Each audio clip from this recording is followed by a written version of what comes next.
It's become popular with children anywhere from grammar school on up. Not so with a lot of adults who think it's been connected to a number of suicides and murders.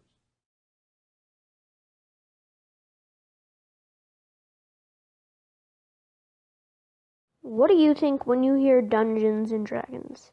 You may think of swashbuckling adventures or heroic heroes defeating an evil force, or maybe a group of friends sitting around a table having a good time.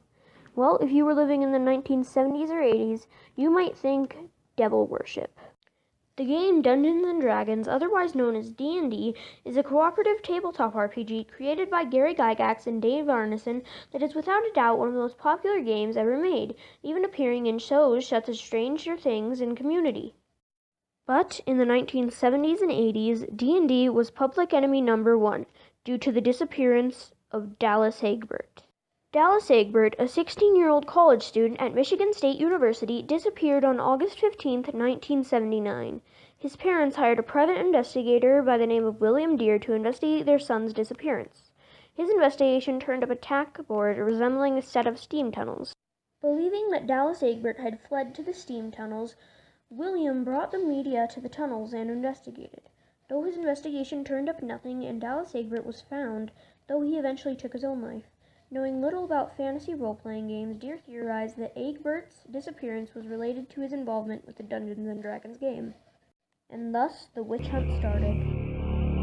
You have stumbled into the abyss of fire. You are no more.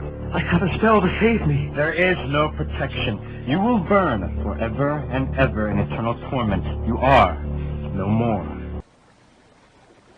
Last November, in this deserted area outside the small town of Lafayette, Colorado, two brothers, Daniel and Stephen Irwin, 16 and 12 years old, were found dead.